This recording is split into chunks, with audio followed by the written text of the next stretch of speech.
The British called it progress. Kikuyu called it theft.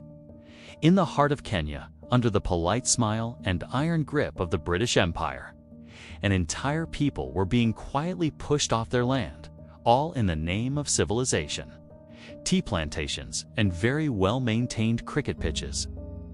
This is the story of how that progress sparked a rebellion Britain tried to erase, and how a forest war helped end colonial rule in Kenya. Colonial land grab.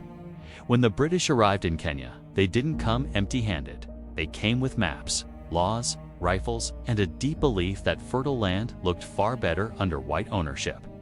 The Central Highlands, home to the Kikuyu people for generations, were declared Crown land.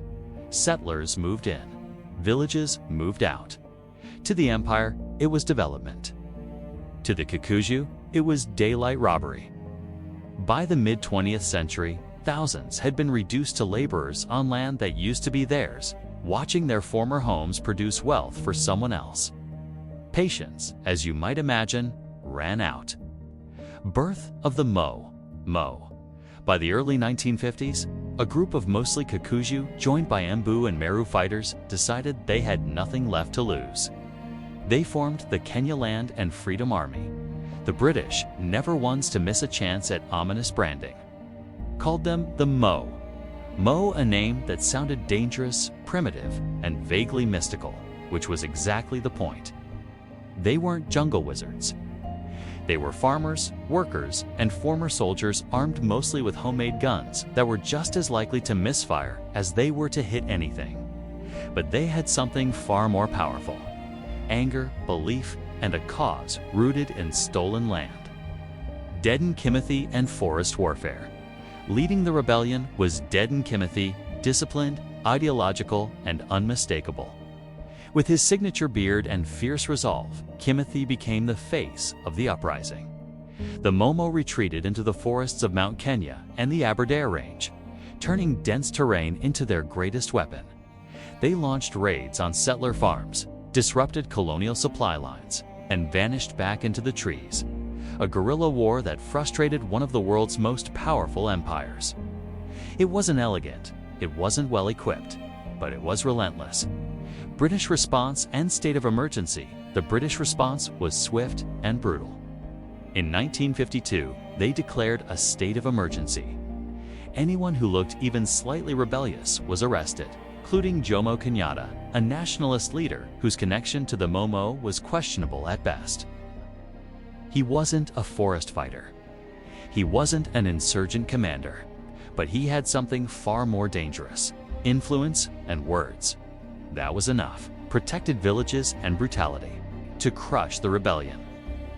The British relocated hundreds of thousands of Kikuyu into so-called protected villages. The name sounded comforting. The reality was anything but. These were fenced, guarded settlements, open-air prisons designed to cut the Momo off from food, support, and sympathy. Torture, forced labor, and executions followed.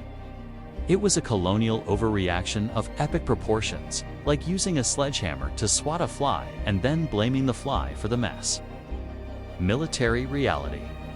Militarily, the Momo never stood a real chance. They were outgunned, outnumbered, out-teabagged. British forces eventually captured Dedan Kimathi in 1956. He was executed the following year. By every conventional measure, the rebellion had been crushed. But history doesn't always follow military scorecards. The irony of defeat. Because while the Momo lost the war on paper, they won something far bigger: us. They exposed the moral bankruptcy of colonial rule.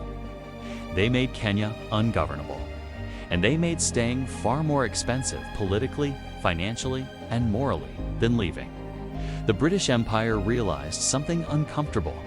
Kenya was no longer worth the fight. Independence and legacy. In 1963, Kenya gained independence. Jomo Kenyatta, the man once imprisoned as a terrorist sympathizer, became the nation's first president. The Momo, once labeled savages and extremists, were slowly recognized for what they truly were: freedom fighters. Their victory was not clean. It was not neat. It was deeply painful. but it was real. History is often written by the winners. But sometimes, just sometimes, the underdogs survive long enough to tell their own story.